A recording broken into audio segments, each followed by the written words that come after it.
shot. Every idea, give it all we got. Promotional consideration paid for by the following. Listen up, wrestling fans. Showing love for your favorites doesn't stop at a t-shirt.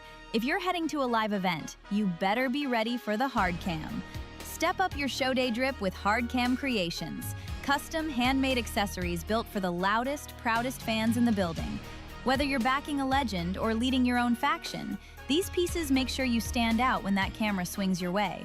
From spectator to certified superfan, it's time to walk to the ring in style.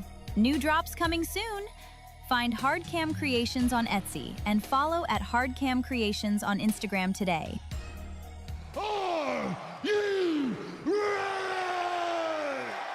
Together with pride worldwide. This is for the dreamers, rebels and crew, for the fans in the back and the diehards too. Break the chains, let the passion ring. We're calling out hate in the squared off ring.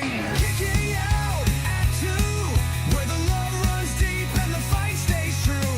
Kicking out at 2, no tribal lines, just respect me and you.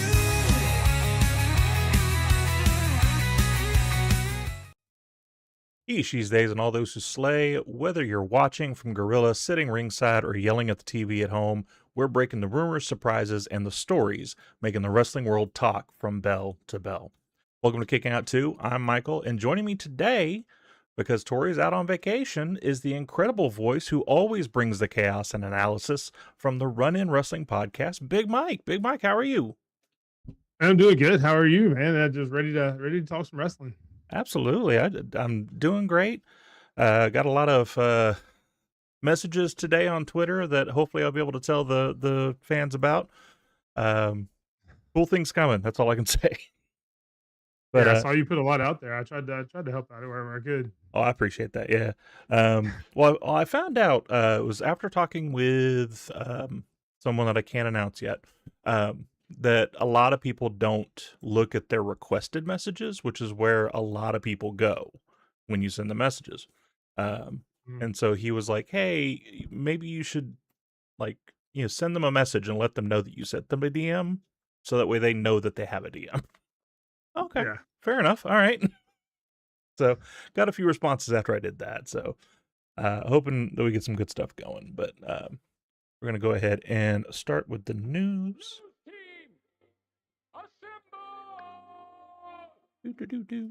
All right.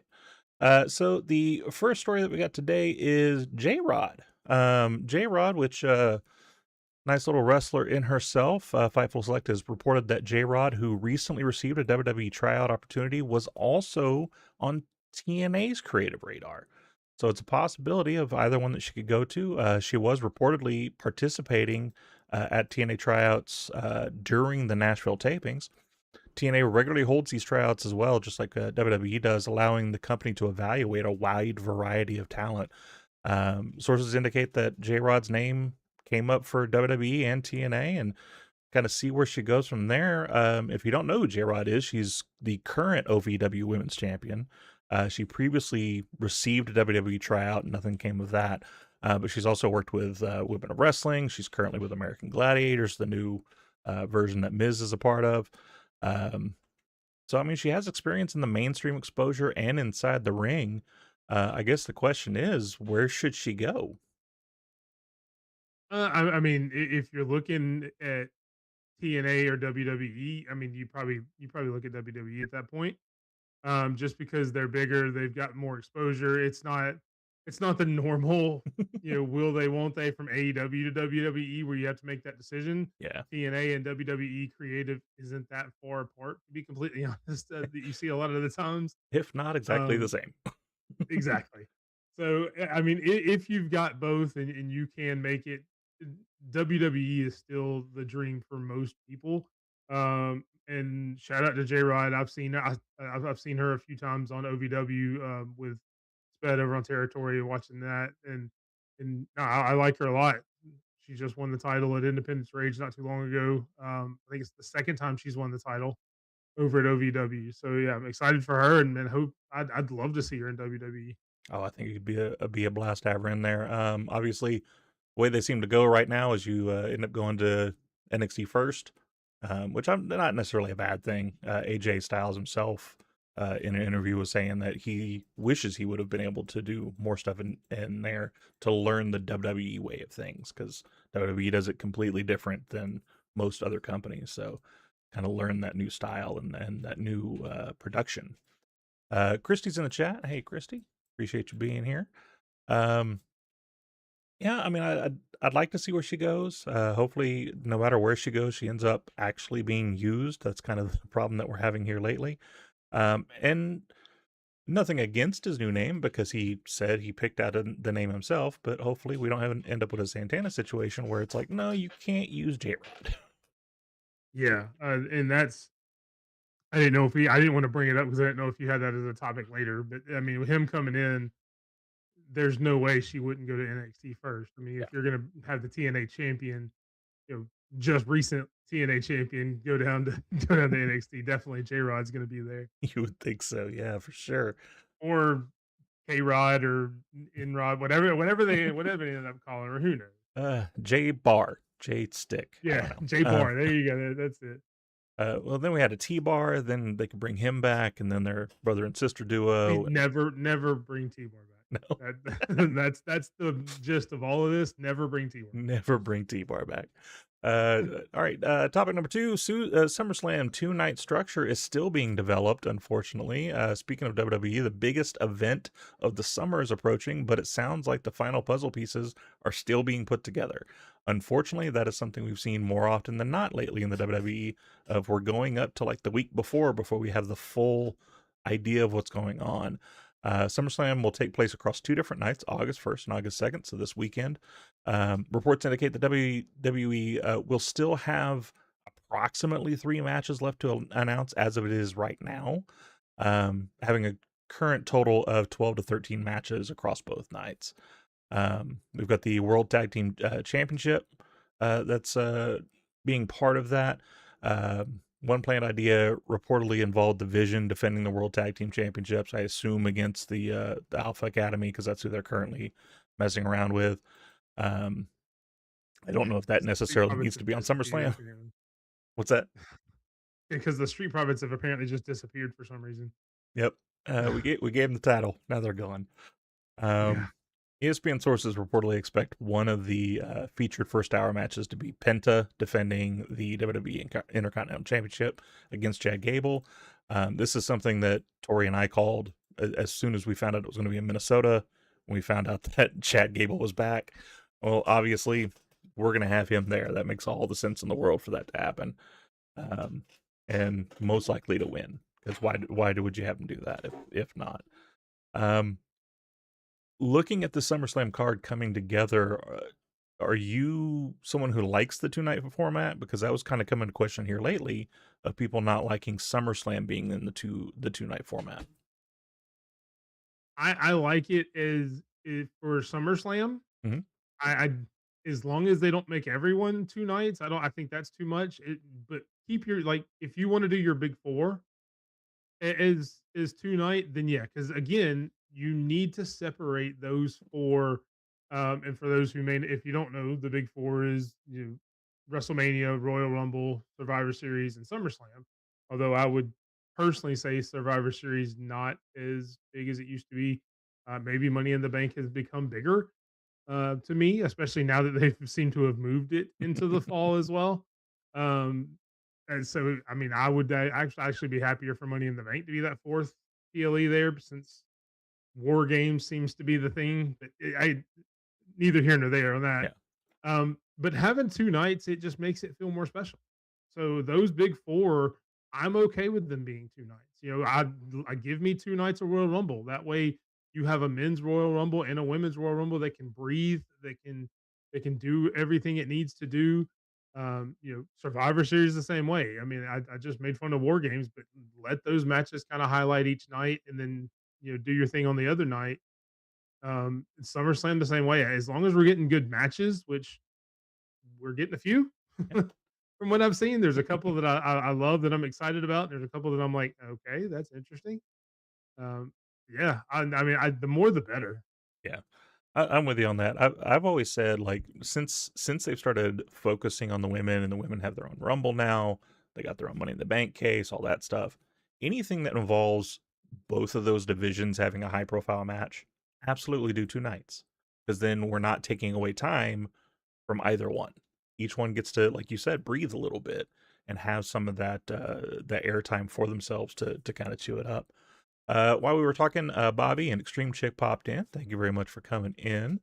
Always good to see y'all here.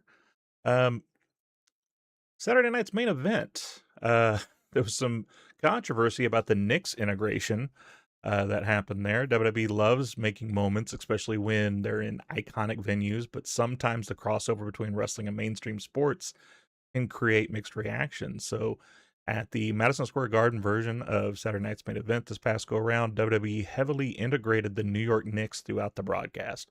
The timing coincided with the NBA championship celebration, but we saw on-screen experience, from Jalen Brunson and Karl Anthony Towns. As we saw one of them choke slammed Dom Mysterio. Rest in peace, sir, for whatever push WWE was going to give you. Appreciate that. You're going to also job to Danhausen here in a few days, so enjoy that as well. WrestleVotes reported some WWE decision makers were not enthusiastic about all of the integration. Some backstage even felt the presentation went further than they would have preferred it to go. I guess the question is, where's the line between celebrating the location you're in and oversaturating the celebrity aspect of the event? So I mean, obviously it's a fine line in that event in particular, that Saturday night's main event. WWE obliterated the line and ran past it and then left the line 2 miles back.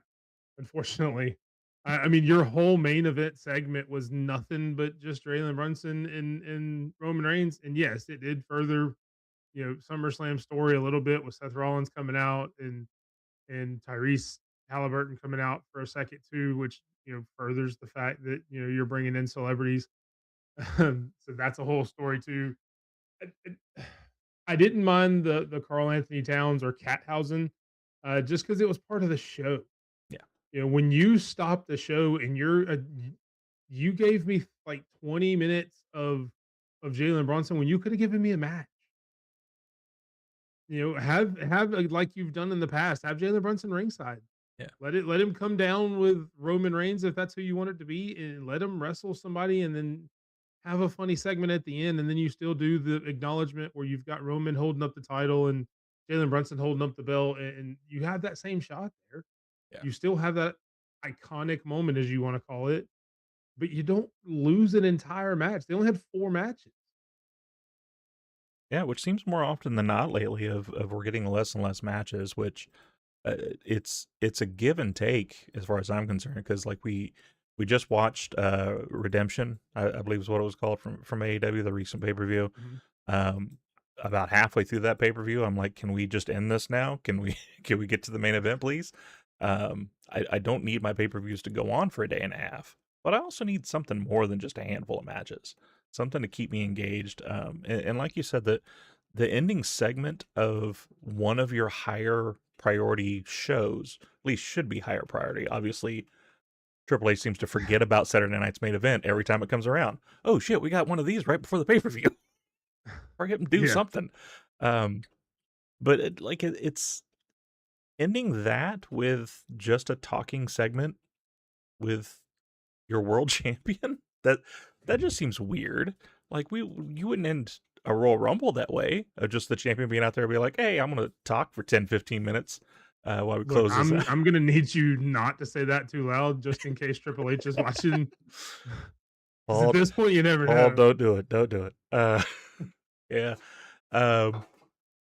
So yeah, I mean, it's a weird space, and especially like for those of us that are older fans, because of course we remember like the Dennis Rodman days.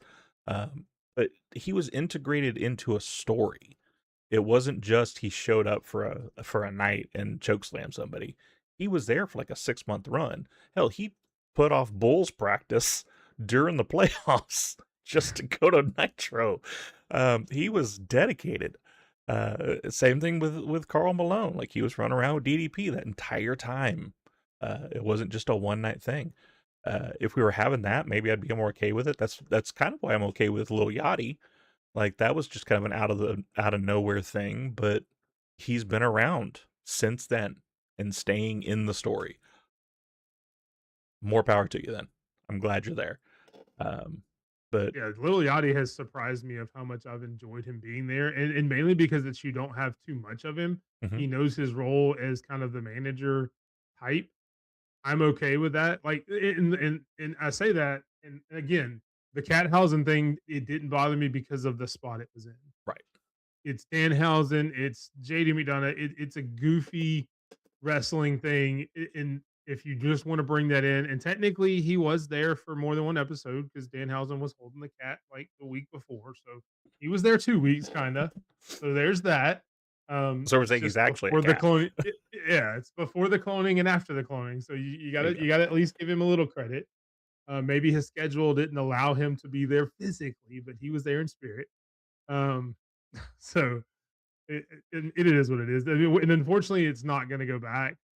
The way TKO is running WWE right now, unfortunately, you're going to get more of this than not. I'm surprised we don't have Jelly Roll and 15 other celebrities announced for Smack or not SmackDown. It might as well be For SmackDown, SummerSlam, I guess, yeah. for SummerSlam. Yeah. Well, and we even saw it just this past Raw of, like, I forget the boxer's name, but recent boxer that's gotten into the Oh gosh, yeah. like, hop the rail and hit Joe Hendry. It's okay. Was he going to be here next week? Now they hit Joe Hendry, or did he just hit Joe Hendry and now we're going to kick him off TV? I think everybody was just happy he ended Joe Hendry's concert. He was supposed to be the bad guy in that, but I think he ends up being the biggest hero of all of Raw. I don't know. I kind of like I Believe You Are Cursed. It was, I kind of liked it. Uh, but we'll see. Like, obviously, TKO is going to run it their own way. Rhea Ripley. Unfortunately, as we saw, her injury has officially forced SummerSlam to kind of change what they're going to do for the women's title. She has suffered a meniscus injury. They were hoping that it would just heal between when it happened and now. A lot of people pulling for her to have the title pulled because she just wasn't there. So they finally made that creative decision to do that. The effective match of what was going to happen is apparently we were going to have a Jade Cargill versus Charlotte Flair match that was originally planned. Throwing Rhea out of the equation of her match screwed up that whole story, apparently. As we saw, we're going to get an interim champion, so we'll kind of see how that goes. I hate the term interim. You won the title. Why is it interim? Does that mean when Rhea comes back, we're just going to say, all right, well, you're not the champ anymore. Rhea's here. It's just kind of a weird way to do that. But Tiffany Stratton was originally scheduled to defend the WWE Women's United States Championship at SummerSlam. That also got shelved. The plan reportedly changed, and she will instead compete in that interim Women's Championship ladder match. Being that it's her home state of Minnesota, again, might be one of those good for her things. It might fall in her lap. But we'll kind of have to see where that goes. What do you think of the interim champion thing? I'm like you. I'm not a fan of the interim champion, just because it puts a huge asterisk on it. I mean, if you can't defend the title, you're not supposed to be able to keep it. Of course, in WWE terms, I'm not sure why that matters because you look at Liv Morgan, who's had the title for 100+ days and has defended it once, Yep. and that wasn't even on TV. So if she can do that, I'm not sure why we couldn't just go past and have like a number one contender ladders match and still have Tiffany and Mariah because or Blake, sorry. Yeah. Um, because I mean, I would much rather see that. I would Yeah. much rather see just Charlotte and Jade. Maybe you make Charlotte and Jade like a number one contenders match. That way you say, okay, well, this is Rhea, who Rhea's going to fight next. Yeah. Once she's healthy. I don't not and I say that I love the fact that we're getting this ladder match, but it could have been for something else. Yeah. Well, and Put even your if we're, women's US championship on the line for it, or your women's IC title. I mean, yeah, hell, your women's IC title isn't even going to be represented on the show at this point because we just had the title change on Monday, and that's not even on the card now. Yeah. I mean, even if we're going to still do it for the number one contender spot, which to me is always weird that you do a number one contender spot at a pay-per-view. It seems like you should have the title match at the pay-per-view. That seems like the better idea. At least this one they have a reason because hey, Rhea Ripley can't go, so instead, this is going to be what we're going to do to set up for as soon as Rhea comes back in his health. But I always hate, first of all, I hate champ situations. I mentioned this last week when we were talking about,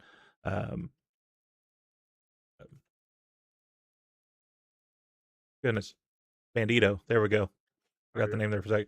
Bandito getting another shot at a championship in AEW, even though he's still the ROH champ. Like I hate that type of situation because 9 times out of 10 they're not going to win, so you already kind of know what's happening at the end of it. And if they do win, now you're taking away a whole division because now they've got to somehow defend both titles, and so one of those is going to lose out in the story every single time. And so having Tiffany in this, if she wins it, well, now she's the U.S. champ that has a shot at the world title. So you're making your U.S. title kind of seem useless because she's going to go for the world title. She's not happy with the title she has. And if she loses it, then, well, now she's lost. So where do we go from there? She's not as good as the other people that were in the match. It just seems like an odd situation always to have that in there. But I'm with you. Like, they shouldn't take away from things that we were going to see. Obviously, that Blake and Tiffany match was going to be great. At least we hope so. Like, obviously, we don't know until they actually get in the ring and start doing some stuff, see if they have the good chemistry. But it does seem like that was going to be a good match. They were making it personal. Blake can always bring stuff out of it.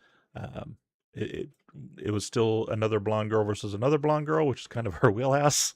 So it should have been good. And then Jade and Charlotte seems to be the match that everybody's been pining for, because we want Jade to get the best opportunity she gets. And the best opportunity for her to have an amazing match, is put her with Charlotte. Charlotte will make her look like $1 million. Yeah, I don't know that seeing Jade in a ladder match is going to do any favors for Jade. No. Unless she does the spinning ladder spot, just put the ladder on her head and spin. Yeah, I guess. Be okay seeing that.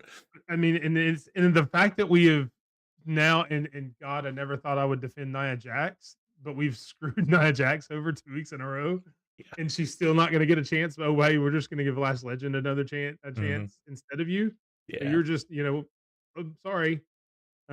What I'm afraid of now is it's going to lead, especially with what you mentioned earlier about them still putting together some matches. Maybe Nia gets mad and calls Slash because she's mad, and then the Irresistible Forces break up, and maybe that's a match we get at SummerSlam, which has zero story to it because they've had zero push to do that. It's just kind of a one-off, but I could see that happening on Friday night. Nia Jax costing Last Legend, and they break up, and then all of a sudden you have their match at SummerSlam, which would make zero sense. Yeah. I mean, we can have Axiom fight for 2.5 years and never break up, but, they have one little tiff, and they're like, we're done. Exactly. Speaking of AEW, we talked a little bit about that. There is expected to be AEW presence during WrestleMania 43 weekend. WrestleMania has become more than a one wrestling show. It's become an entire week-long destination, and WWE is already looking ahead for it. So WWE WrestleMania 43, obviously going to be scheduled in Saudi Arabia in April of 2027. They're already planning multiple viewing events throughout the United States. A major watch party is expected at Infosys Theater at Madison Square Garden. The same weekend's also going to include AAA Eternal Glory, NXT Stand and Deliver, and there is a thought that there is going to be a big AEW event during that time as well. I know that was something that was looked at and talked about. Sorry. No, you're okay. My dog is losing its damn mind. Apparently, it doesn't like WrestleMania in Saudi Arabia either. Does not. Trust me, we all feel the same way. But it's we've always said on this show that AEW needs to do that, especially when WWE's overseas. Get together a lot of the indies, try to work with like the GCWs and all that and make a big event. Because if they're gone, we're losing a lot of business from the places that normally get WrestleMania. So why not try to help out there a little bit? Um, from a fan and creative perspective, do you think wrestling fans want more during WrestleMania weekend, or do you think it can become too much? I think in this instance, yes.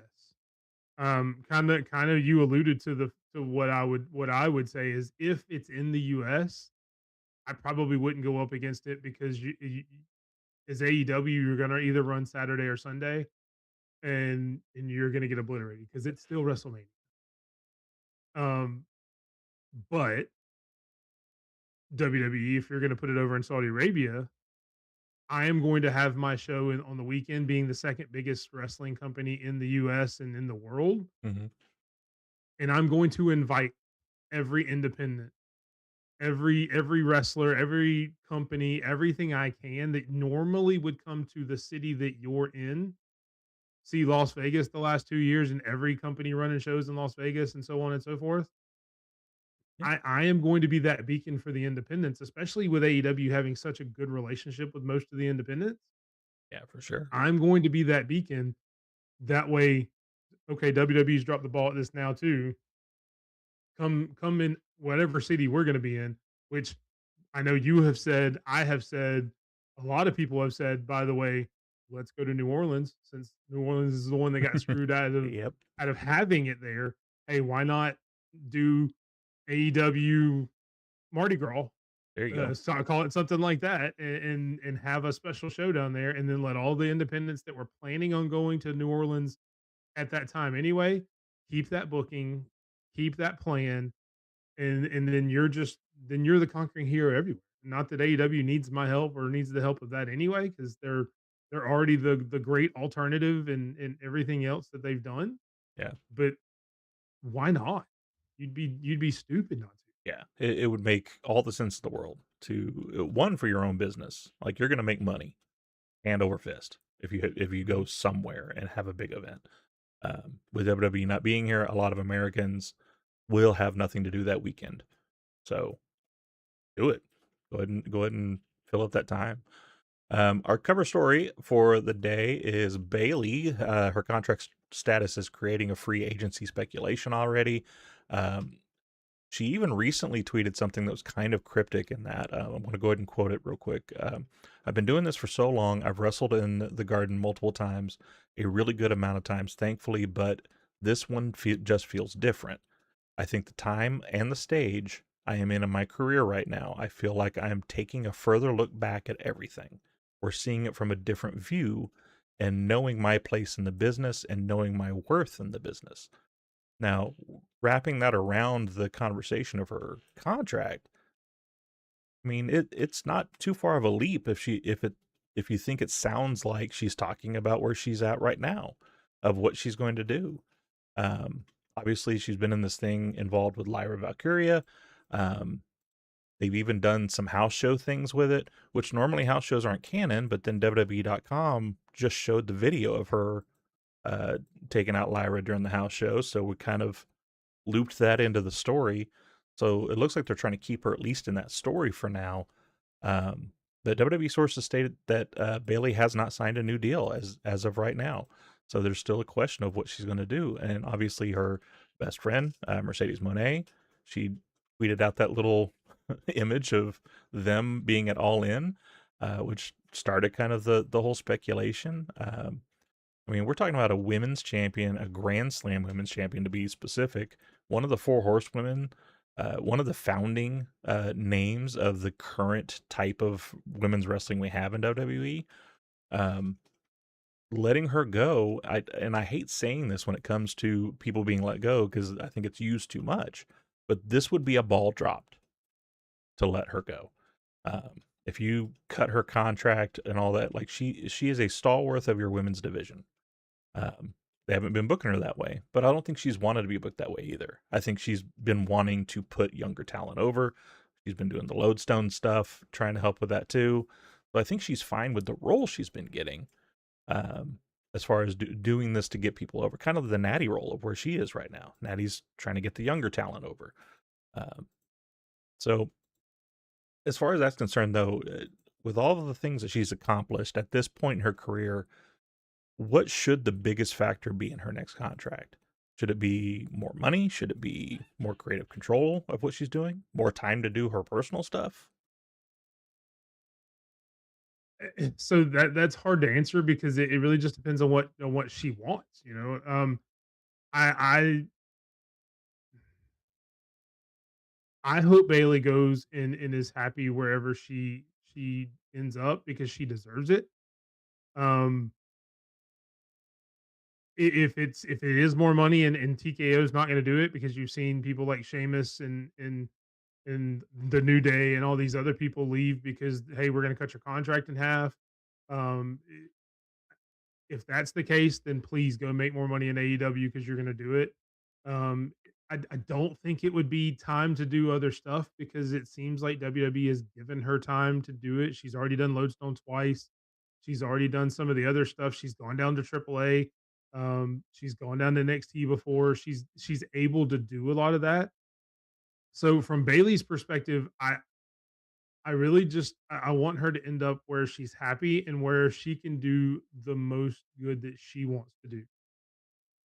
On the flip side of that, I have said on multiple occasions now, and I said it on our show, and I'll double down on it. To everything you just mentioned, Grand Slam champion, women's champion, kind of pioneer of this new women's revolution, evolution, whatever you want to call it. In my personal opinion, and I'll kind of tell you why I'll go into the explain because I think you've probably heard me say this because you've seen our show as well. If Bailey leaves and goes to AEW, it will be the biggest mistake WWE has made since AEW was created. And I know that is a very strong statement, but you listed everything she does both in front of and behind the camera. I base that on when we just watched WWE Unreal. Mm-hmm. And yes, I get Unreal is, hey, well, it's just WWE propaganda, whatever, whatever. Right. Whatever you feel about Unreal, that's fine. But watch the behind the scenes moments when people are coming through the curtain and people are in medical or people are having conversations. Look how many times Bailey is on camera where she shouldn't be on camera. Mm-hmm. The Liv Morgan injury, the CM Punk and John Cena stuff, the John Cena retirement, again Liv Morgan's entrance. She's the first one there giving Liv a hug when she sees that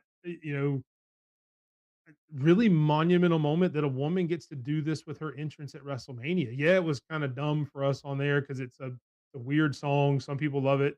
I'm not a fan of it, but to have that opportunity Right. as a female performer is big to them. Yeah, having that And Bailey presentation was is massive. yeah, exactly. And Bailey was the first one there to give her a hug when they were doing rehearsal. She does more backstage than probably anyone else in this business.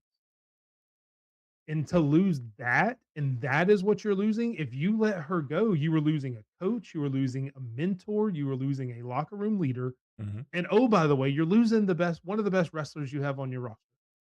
And that's why I say if they let her go, it is the biggest mistake they have made since AEW was created. I can get with that for sure. Real quick in the chat here, Bobby says, could Ring of Honor do a show during Mania Week 2? I'm sure they could. No, none of us can watch it, but I'm sure they could. Hell, they may. Who knows? Extreme Chick says she'll follow Bailey wherever she goes. Same thing with Bobby. Christy says, I know I'm unpopular for this, but Bailey as a wrestler is so boring.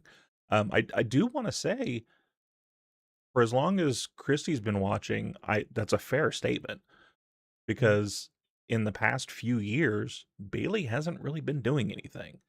She's been doing her own stuff, and she's been putting the younger talent over. So she hasn't really been the megastar that she has been in the past. But to your point, if they let her go over there to someone who has no problem bringing in other talent, who has no problem bringing up other stories, Like they've already worked with people in the indies and people that I don't know, a certain young woman who used to watch Bayley. Um, we have that Talk about story that dream matches. yeah, That's we have it's there. we have that story we could tell. Mercedes Moné is a part of that story, so having that all incorporated into it, like even just to armchair book it, her coming there, Izzy showing up in the crowd, and you think Izzy's behind Bayley this entire time, and then she turns to Sasha because she's killing it as a heel. I don't know if you've seen some of her heel promos. Izzy's a pretty damn good heel. So like But even if you don't do that, say Mercedes, who may or may not win the title at Wembley, I think she will. Yeah. Imagine her having like an open challenge on Dynamite one week, or even if it's a pay per view, and then Izzy answers the open challenge. Yeah. It gives an indie person comes in and Mercedes just beats the piss out of her. And she ends up losing, and then she's in the middle of the ring and she's crying.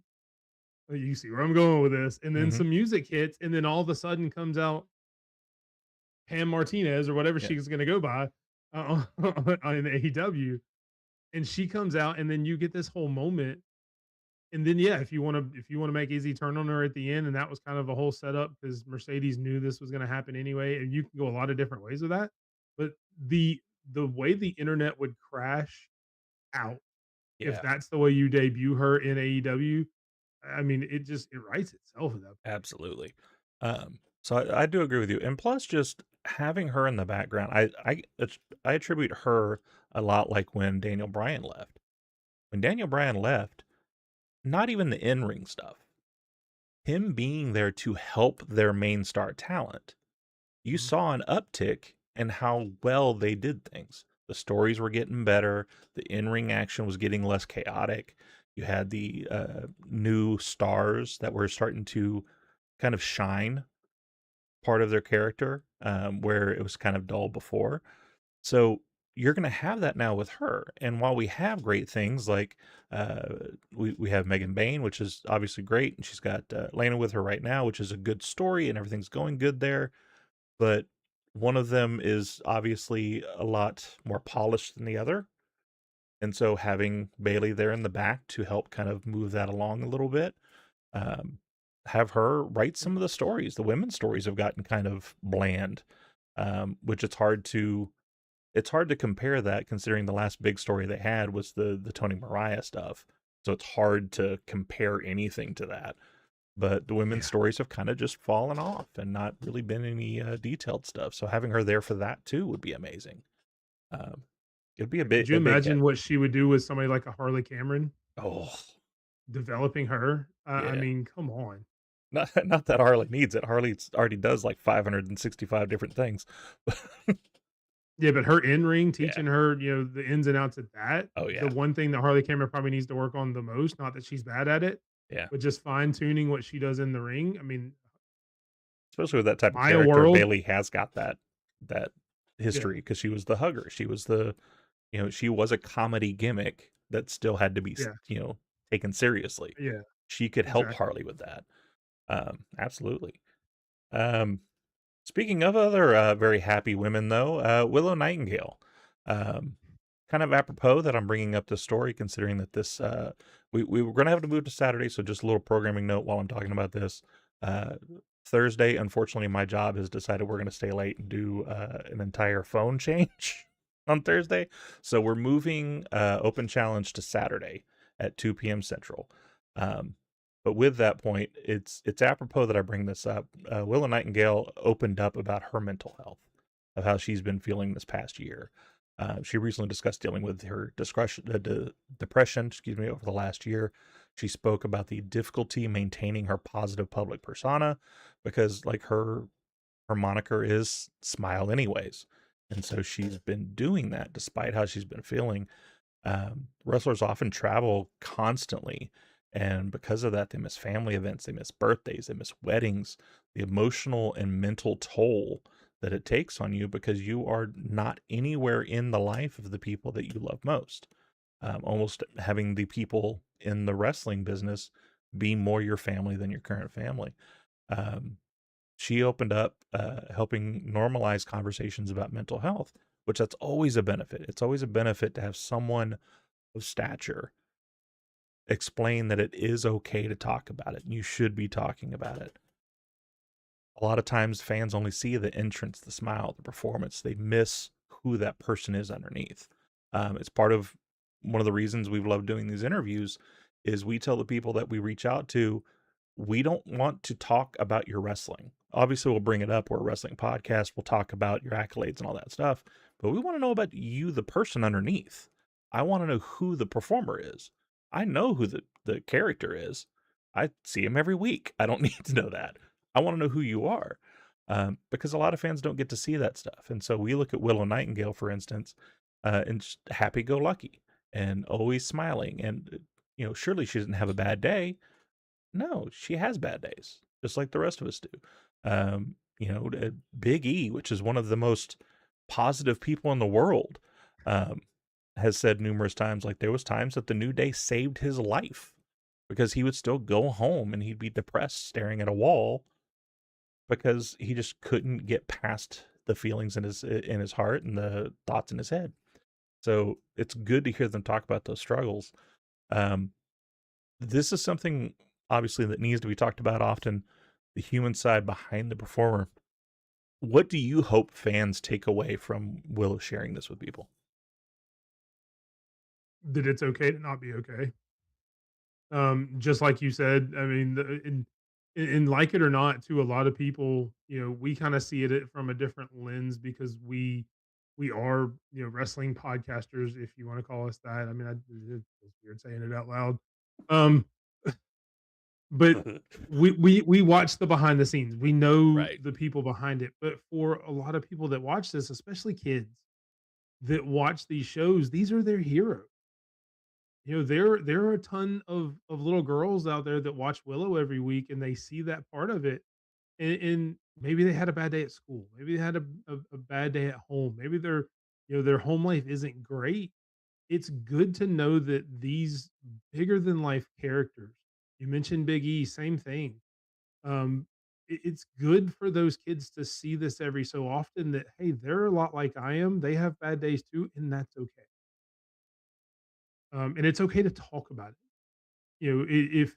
If Big E talked about he in his recent interview with Chris Lee, he's got a book coming out that's going to focus on a lot of that, a lot of his mental health stuff that he went through, Yep. and God love him for that because I know I struggle with it myself. I don't talk about it to a lot of people, a little bit, because you and I have talked off, behind the scenes because we're friends, Mhm.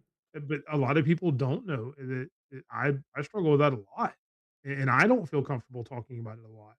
So, I mean, even somebody like Big E, who I respect and I look up to, talking about that shows even me as a 45-year-old man that, okay, well, if Big E can talk about it, why can't I? Right. So, I mean, it's great to see that it helps even one person, and it's just I wish more people would do it. Absolutely. And for anybody that wants to see it, so this Saturday, 2 p.m. Central, we're going to be talking about burnout and how to deal with that, how to see if you're being like in a burnout situation. Uh, so come and hang out. So far, I've got Stampede, which constantly watches both our shows, the Encyclopedia of Wrestling. He prefers not to be called the dictionary because he doesn't know every word. I consider him more like the Encyclopedia Britannica because it's missing some volumes, but it has most of the information. Yeah, it's impossible to have everything, but Yeah. I think he watches almost every wrestling show created. Yep. And we're going to have Chris from the Cheap Seats. By then, Tori should be back. I'm trying to con her to be on the show too. And Big Mike, you're welcome to come in too if you want to sit down and talk with us about it too.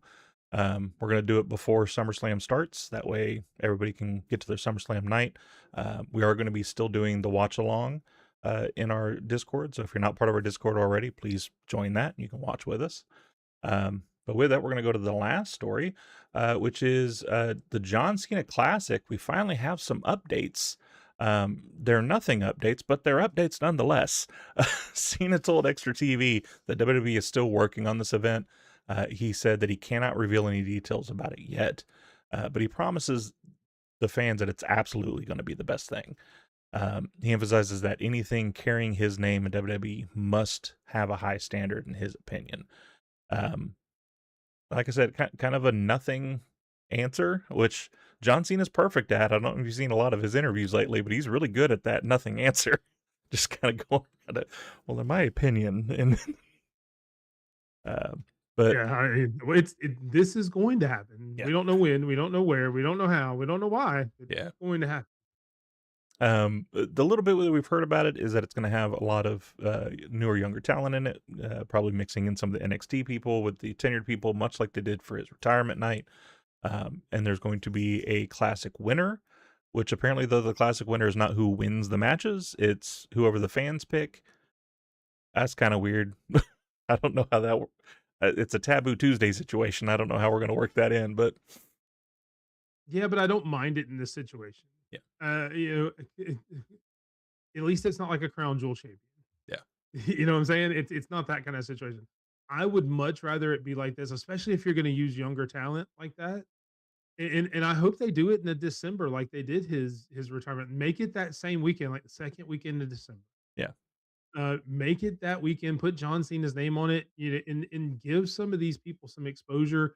And I would have nothing but NXT versus main roster, just like you did at John Cena's retirement. Every single match should be nothing but NXT versus main roster. And then, yeah, let the fans vote. If one of these NXT kids comes up and shows out, and even though they're not going to beat a Cody Rhodes, you look at Obafemi last year, Yeah. who lost to Cody Rhodes, but might have won that because at that point, everybody saw Obafemi and everybody loved him. Yeah. On the main roster, he might have actually won. He got more out of that match John than Cody Cena. did. Yeah, and if he's not going to win the match, but he would still win that accolade by saying, "Yes, I made a name for myself, and I made such an impact on the fans that they voted me over Cody Rhodes and over all these other people." Then yeah, I don't mind that at all. Yeah, I could see that. It might be a little convoluted, but I was thinking the other day, what I'd like to see if we're going to do a fan involvement, have someone win like by winning, by doing the thing that we're asking them to do, which is wrestling. But then whoever gets the fan vote gets the first shot at whatever the title's going to be. That way we can still put part of it in there and still have them using their skills to win a match. Because that's the only part that kind of gets me is that, you're right. I don't think Danhausen should have that title, for instance, but Danhausen's massively popular. So if he's in a match, there's a likelihood that he ends up with the title because everybody loves it. Yeah, and that's one of the things too. I mentioned, Oba and Cody. Yes, it's hard to say that 10 billion people wouldn't vote for Cody Rhodes because it's Cody Rhodes. Mhm. But I mean, it's just there's got to be some kind of caveat to it. That maybe we vote on the younger talent. Which NXT person came up did you think did the best? Yeah.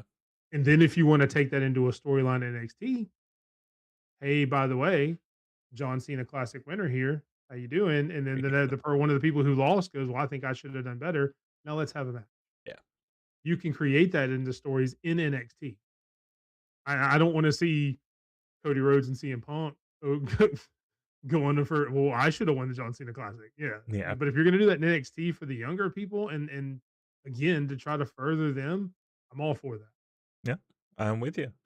That rounds out our news. This week, we are asking that same question that we ask every week, but with Big Mike joining us as a guest host today, we wanted to lean into a little bit of wrestling's greatest tradition, a tradition that both Big Mike and me love, which is big meaty men slapping meat. So this one's for every powerhouse who's made fans jump out of their seats, bone-rattling clotheslines, earth-shaking slams, and pure unapologetic hoss fights. Well, we got 10 giants in the gauntlet to find out who better. Throw that. Who's better than Canyon? Gotta throw that canyon picture up there. Now, for anybody who hasn't watched this before, basically we're gonna have 10 names of big wrestlers. We're gonna start with the first two. Big Mike's gonna decide who wins between those two. It's a personal opinion thing. It's not who's a better wrestler. It's not anything like that. It's your personal opinion about these people. So the first one that we're going to go with is the world's strongest man, Mark Henry, versus the Beast from the East, Bam Bam Bigelow. Ooh. I'm gonna have to go Bam Bam. Man, he had just loved his character, everything about him. He was one of the first real big men that could move a little bit, come off the ropes, things like that you weren't really used to seeing, kind of ahead of his Yeah. time. Did drop And as kicks much and as I love, cartwheels and moonsaults. yeah, I mean, he's like Otis and Ivar way before their time. Yeah. Um, but yeah, no, I'll definitely go with him. As much as I love Mark Henry, I got to go Bam Bam. All right. We got Bam Bam Bigelow versus a two-time WWE champion, a Royal Rumble winner, Yokozuna. Bam Bam, same thing. I was never a big Yoko fan. He was always kind of boring to me. Gotcha. All right. Bam Bam versus Bronson Reed. Ooh, bringing in the new school. Give me Bronson Reed, man. I mean, that tsunami is crazy. Um, and just his whole character. I don't know that you can call him big meaty man after seeing the last few posts that he's had where he's slimmed down. It's good So that he he's may on be in this a match different now. conversation. Exactly. Because if I'm on in 6 months, he may not be part of the same conversation. Right. um, but no, I love everything about Bronson Reed. I love his character. Yeah, give me Bronson. All right. Bronson Reed versus the man himself who coined the phrase big meaty men slapping meat, Big E. Sorry, Bronson. Um, Big E is one of my favorite wrestlers and people in the wrestling business. Period. Um, that one's gonna be tough to beat, but give me the original big meaty man slapping meat All right. in Big E. All right. Big E versus the master of submissions and striking, Samoa Joe. Ooh, Samoa Joe's one of my favorites too. I gotta go Big E though. All As, right. as much as Joe has been the innovator of one of the best spots in wrestling, the nope spot, The nope spot. which is the most common sense thing ever. Somebody's gonna jump at me, so I'm just gonna move. Mm-hmm. I gotta go Big E. All right. Big E versus the House of Black enforcer from back in the day, Brody King. I love Brody King, and as much as underrated as he is, and I keep saying he doesn't win. Unfortunately, he's not going to win this one either. I got to go with Big E. That's apropos for Brody King. Put him up in a match. He's losing. Unfortunately, All right. Big E versus Big Van Vader. I got to go Big E. All right. No big story about that one. Just I like Big E better. All right. Big E versus someone we just mentioned earlier, the limitless Keith Lee. Gosh, you know me well. This is a hard decision for me. Shout out to Keith Lee. Career has been cut short for injuries and whatever reason. We haven't seen him in 2 or 3 years. Stories have come out now that he's retired, unfortunately, much like Big E, but give me Big E. All right. Last one. Big E versus a throwback powerhouse with surprising agility, Otis. Oh, I thought you were going a different way. I thought you were going to throw Kevin Owens in there, and I was going to have to kill you. Um, I love Otis as a big guy. He gives me hope. It's good to see a big guy finally get the women, at least before now. Maxine Dupree didn't know what she's missing. Just call Mandy Rose. But man, it's Big E. All right. Well, whether they bulldozed opponents with raw strength, shocked us with their athleticism, or simply made the ring feel too small to contain them, these giants remind us why hoss fights are some of the most attractive things in wrestling. And we found out today that Big E is who better? All right. We are going to talk Just about. one more time for good sake. Big meaty men slapping meat. There you go. Never gets old. All right. We're gonna do a real quick bring it to the table because we're hitting up at the almost end mark here. Is there anything that you've watched here lately as far as indie stuff or non big two? Basically, is what we try to do. Yeah, I mean, I've gotten a lot more into OVW, watching Territory with Sped, which I'm going to start being on more often, hopefully. Okay. And then there's a local promotion here in Birmingham called Retinal Wrestling that I'm really love. Unfortunately, I couldn't make the show this Saturday. They just had a show with Mustafa Ali there. formerly of WWE and Yeah. TNA. They do a lot of really good stuff here locally in Birmingham. It's really one of the only local promotions here. So check out their stuff, Retinal Wrestling, on YouTube. They it's funny enough, I put a post about this earlier. They just put their show from a month or so ago on YouTube. And it's funny, you can see this face front row almost the entire show. I didn't realize I was on the hard cam side, but you can watch the Nice. entire show during all the matches, and you can see me sitting there with Herb from the Herb and Raj podcast, and we're sitting there just chit chatting and watching. And it's fun. I turned it on just because I wanted to watch one of the matches and saw my face there. I'm like, oh shit. It's understandable. We went to that GCW Tussle in Tulsa, and immediately I went to watch it on Triller just so I could, sit back and watch the matches. I was surprised to see how much we were on TV, and I'm like, oh my god, we were everywhere. It's crazy. I've gotten into NWA Power. I didn't get into them very often to begin with because, as much as I love Cornette, there's some things Cornette runs off at the mouth about that I'm not a fan of. So hearing him sometimes on the mic is a killer for me. And then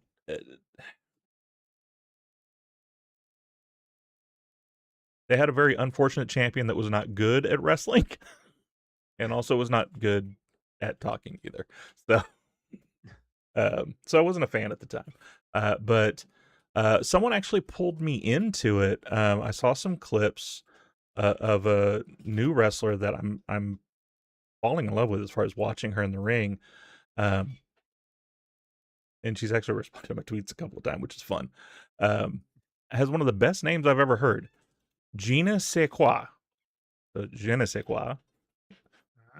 She wears a zombie makeup, and she's kind of that dark, crazy character in the ring. She faced Haley J at this one.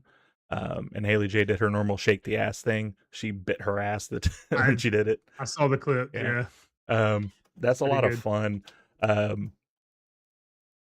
It's definitely a throwback. So if you like watching the old NWA stuff, it's updated wrestling with the old school feel, because you have those over the top gimmicks. Right now, Trevor Murdoch, which most of us know from WWE when he was part of Caden Murdoch, he's now King Trevor the First. That's his gimmick. So we're gonna see how long that plays. There's a dude with a talk show. Like it was a lot of fun. So I'd recommend watching that. I'm gonna try to reach out to some of them as well, because maybe NWA will be a little less strict than AEW, because I've been trying to get Nyla Rose for about 2 months now, and media does not answer back. So hopefully they're a little bit easier on that. But it was a good thing to do. There was also some cool things in as far as there's Kerry Morton, which is Ricky Morton's son, playing the complete antithesis of his dad. Where his dad was the ever baby face, he is playing the massive heel. So it's really kind of cool to see him being the dickhead, rather than following his dad's footsteps, trying to be the good guy. Silas Mason is a big dude, fun to watch. Carson Drake, that's the guy I was talking about with a little talk show.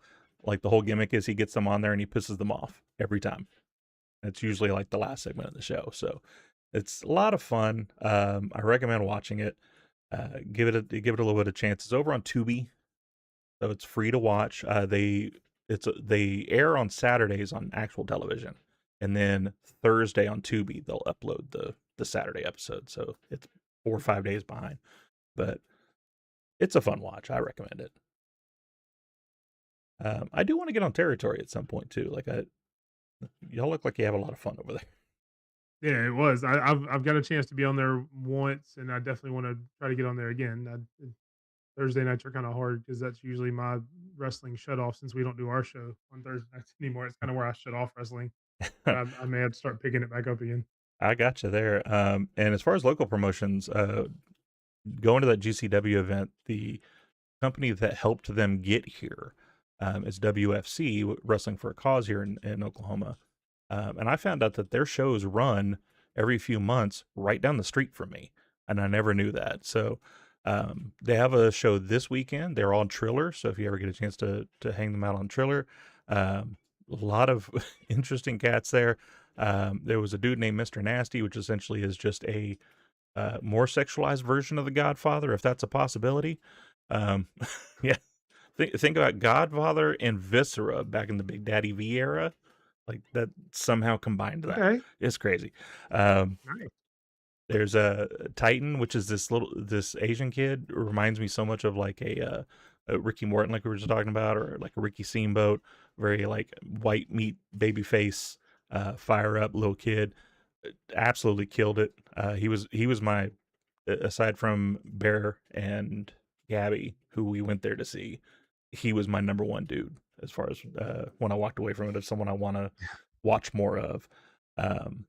Come to find out, he's a champion here too. So I won't be able to go to their next show. It's this Saturday. I already have previous plans that I had for that. We're gonna go watch Spider-Man, the new one, and I gotta watch that. So I'll be going to the one after that, which is Bizarre, which is a spin-off of theirs, which is more of a, like, if you think like Juggalo wrestling type of thing, like it's more outlandish stuff. Okay. So we're gonna go watch that. Hopefully, me and Tori both. But all right, with that, we're gonna go ahead and do the last pop. So before we get out of here, we want to talk about something that goes beyond wrestling, and that's taking care of yourself. Recently, Willow shared a very real, very human conversation about depression.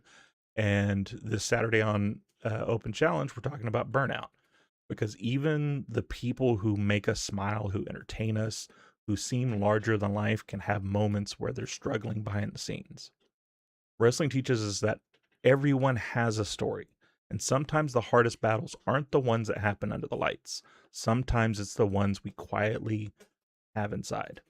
We've lost many wrestlers because of depression. We've lost many friends because of depression. So check in on your friends, check in on your family, and maybe take a moment to check in with yourself. It's okay to admit you're tired. It's okay to ask for help. And it's okay to need to step back and recharge. The wrestling world is built on comebacks, but you can't have a comeback if you never give yourself time to recover it. So take care of yourself, take care of each other, and remember that your story isn't over just because you're going through a tough chapter. And with that, we are officially kicking out. In the meantime and in between time, keep watching, keep talking, and we'll catch you on the next one. Bye, everybody. Here's the cover. Can he do it? Kick out at 2. We stand together with pride worldwide.